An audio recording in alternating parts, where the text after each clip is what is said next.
Olá, assinante da TV Destaque. Estamos dando início a mais um programa Direitos e Deveres, Cidadania e Ação. Essa semana na companhia da doutora e professora Rosana Valderano de Lima, com quem vamos ter a alegria de compartilhar mais essa entrevista. Doutora Rosana, hoje temos uma convidada muito especial, profissional competente e nossa particular amiga. Gostaria de que você, então, apresentasse essa nossa entrevistada. Com certeza, Clóvis. Amiga é a maior, como é que eu vou dizer, qualificação que eu vou trazer da Lisete aqui, né? Que é amiga da gente há muito tempo. Bom, a doutora Aurélia Lisete de Barros Japski. A doutora Aurélia, ela é professora de Direito Civil, é doutora em Direito Civil pela Universidade de Camerino, na Itália, doutora em Direito pela USP, foi juíza eleitoral, né, doutora? E é professora conciliadora do Juizado Especial Cível de Pinheiros. Nós agradecemos demais a sua presença, particularmente, né, por conta da nossa amizade, doutor Clóvis, com você e eu também. Nós já trabalhamos juntos. Já trabalhamos juntos. Essa amizade nasceu, né, fortalecida no campo do trabalho. E na área acadêmica, o que é mais legal, né? Obrigada, doutora Lisete, pela sua participação. Você começa, Clóvis? Eu começo? Eu estou doido para fazer umas perguntinhas aqui, né? Nós vimos, então, que a doutora Lisete, a especialidade dela, né, é na área do direito de família. É verdade, né? Olha, eu cometi uma Consequentemente, ela trabalha no seu cotidiano com a questão do direito das sucessões. E a gente vê falar muito, doutora Lisete, quando há separação, quando há divórcio, né, mais especificamente, ou mesmo no caso de falecimentos das pessoas, né, qual é o regime de bens? Lamentavelmente, com a morte, divisão do patrimônio entre aqueles interessados. No divórcio, a partilha do patrimônio quando possível e quando cabível, né? O que significa regime de bens que tanto se fala? A primeira coisa, quando fala, morreu fulano. Então agora o marido ficou rico, a mulher ficou rica. Não, depende do regime de bens. O que significa isso, doutora Lisete? Bem-vindo ao nosso programa. Muito obrigada pelo convite, professor Clóvis, professora Rosana, que realmente nos conhecemos há bastante tempo. Eu fico muito honrada com esse convite, e principalmente para falar de um assunto que eu gosto muito. E para entrar já no assunto de regime de bens, eu sempre falo para o cliente, para aluno, em discussões, etc., que as pessoas não dão a devida importância para o regime de bens, né, que tem um efeito enorme na vida do casal, mesmo na união estável ou na união homoafetiva. Isso tem um efeito muito grande. E as pessoas, ou por desconhecerem, ou por ignorarem mesmo essa discussão, não levam a sério esse assunto. Eu tive, em toda a minha atividade profissional como advogada, eu tive uma consulta de um casal para saber qual o regime de bens antes do casamento. Eles eram noivos. Então eu falei, hoje, se alguém fizer isso, fala, esse camarada é interesseiro. É interesseiro, exatamente. Mas eu fiquei muito surpresa e cumprimentei. Lógico que eu vou dizer que ela foi ex-aluna, né? Porque a gente não tem noção de todas as implicações. Já tinha sido alertada. Em sala de aula. Então, em sala de aula, exatamente. Então, quer dizer, é uma coisa importante, porque assim, o regime de bens é o que vai determinar todo o patrimônio durante o casamento e depois do casamento. Depois pode ser com a dissolução, ou com a separação de fato, ou com o divórcio, ou com a dissolução da união estável, ou ainda com a sucessão, com a morte de um dos companheiros, conviventes, cônjuges, né? E as pessoas não dão essa importância, mas o regime de bens são um conjunto de regras que servem para organizar a administração do patrimônio durante o casamento e após. Durante o casamento, sempre pensando na união estável, união homoafetiva e tal. E após a sua dissolução, ou judicial, ou consensual, ou por morte. Então, esse é um conjunto de regras que rege... Só para esclarecer o telespectador, e esse conjunto de regras nós encontramos em que legislação? No Código Civil. Sim, no Código Civil, óbvio, tem os artigos específicos que tratam do regime de bens e nós vamos até falar, são vários regimes de bens, né? E a gente vai falar sobre cada um particularmente, brevemente, né? Porque o assunto a questão é bem complexa. A questão é bem complexa. Deixa eu te perguntar uma coisa, Elisete. Primeiro, essa sua colocação é importante, que as pessoas não escolhem, não se interessam pelo regime. Talvez porque no momento do casamento, a preocupação é outra, né? As pessoas dão maior importância a outras situações e às vezes principalmente se estiver apaixonado. Pois é, exatamente, porque a questão aí é de sentimento. Então ninguém está regime de bens, imagina, amor, é tudo nosso, né? E há pouco tempo atrás houve uma peça de teatro, eu achei muito interessante o nome, o tema, né? Quer conhecer uma pessoa, casa. Quer conhecer mesmo, separa. E é nesse momento que o regime vai ser essencial, mas aí já era. Ou já escolheram ou já não escolheram. Nesse contexto não escolheram, queria que você explicasse um pouquinho para o nosso telespectador, no caso de omissão de escolha, ou seja, o casal nem sabia, eu mesma quando casei, ninguém me perguntou qual era o regime que eu queria, se eu queria escolher, né? Nesse caso, qual é o regime que vai vigorar entre o casal caso não haja escolha, não haja opção?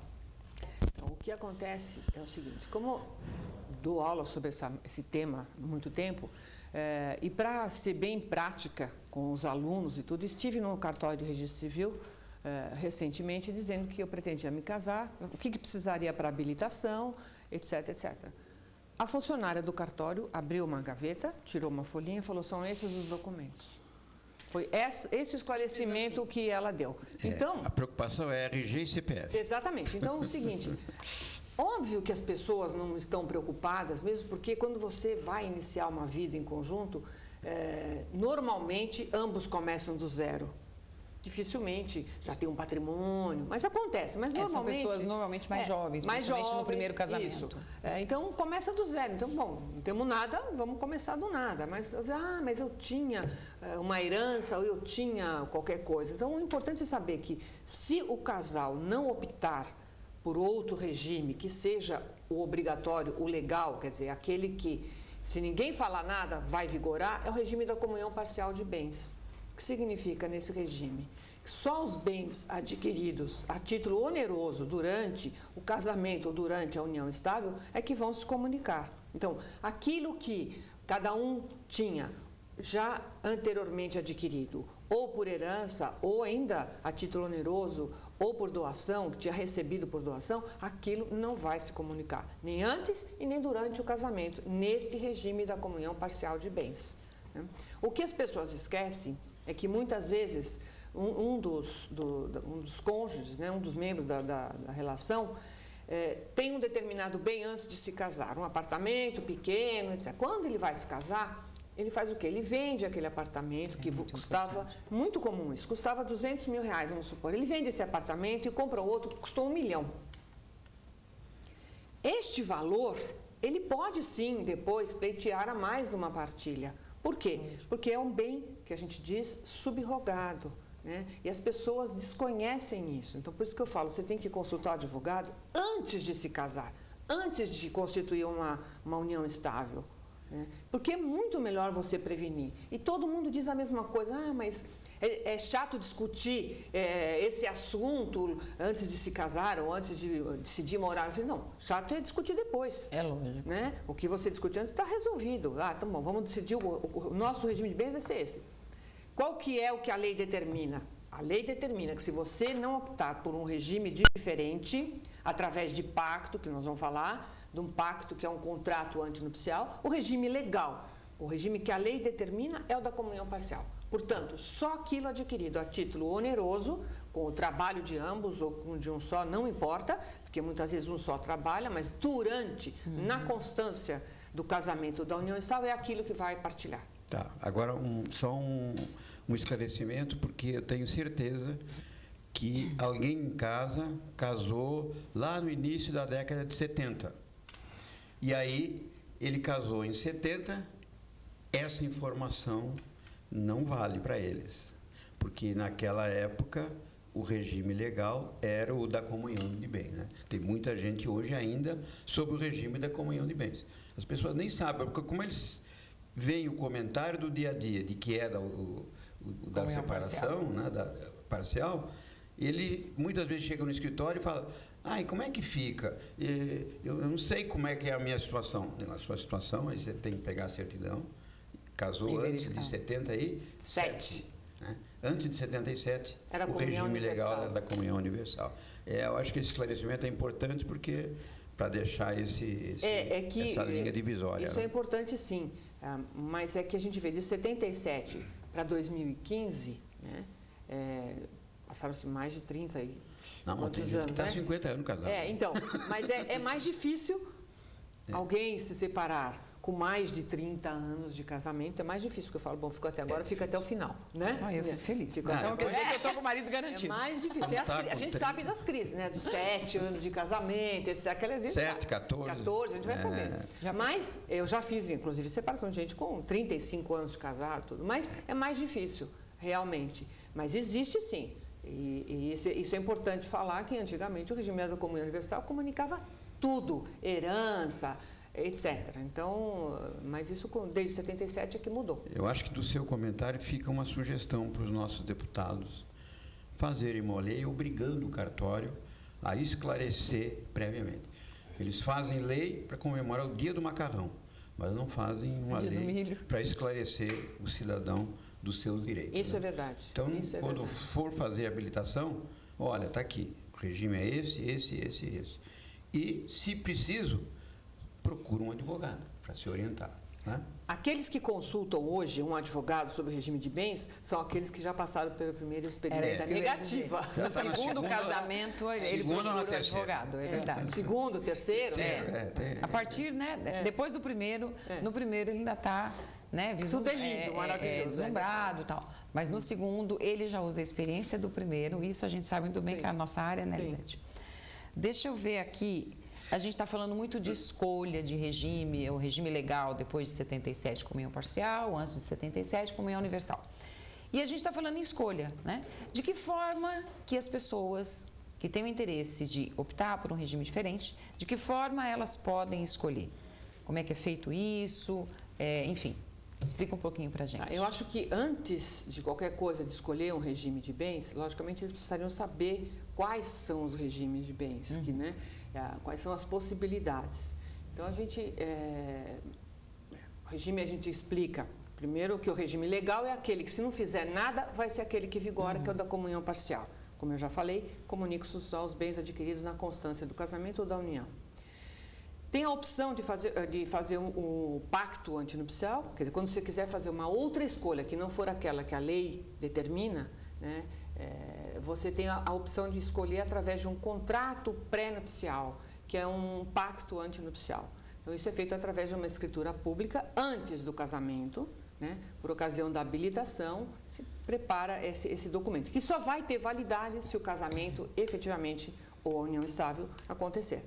Então, na união estável, aliás, pode ser feito no próprio contrato de união estável. Mas esse pacto é feita a escolha em conjunto, né, por um dos outros regimes.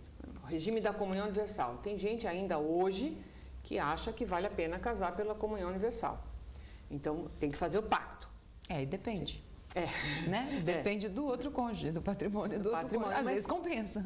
Em geral, quem pensa mais nessa parte, hoje, especificamente em regime de bens, são os jovens homens que trabalham no mercado financeiro. Então, tem uma certa implicação isso com o patrimônio pessoal deles. Então, eu já cheguei a fazer alteração de regime de gente muito jovem, né, para regime da separação total, para que não existisse nenhum tipo de comunicação, porque exerce algum cargo de confiança em multinacional, etc. Então, com essas descobertas recentes, né?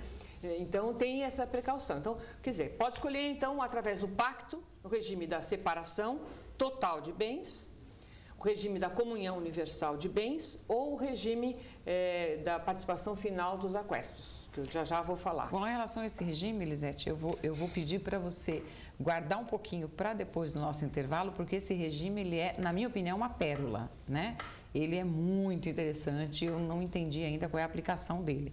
E como ele é mais complexo, então acho que é melhor a gente deixar isso para depois do nosso intervalo. Perfeito. Ok? Perfeito. Então, voltamos já. Só lembrando ao telespectador, nosso programa é reprisado nas terças-feiras, às 7h30 da manhã. Tá?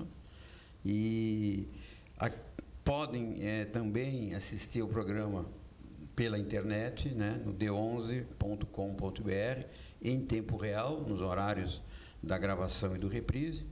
E aqueles que não tiverem a oportunidade de assistir o programa, quiserem recomendar para os seus amigos, podem acessar o site proleges.com.br na TV Proleges. Lá nós temos o vídeo de não só desta entrevista, mas de todas as entrevistas que nós estamos fazendo aqui desde o mês de maio, quando retomamos a apresentação do programa Direitos e Deveres. Vamos a um breve intervalo, voltamos já.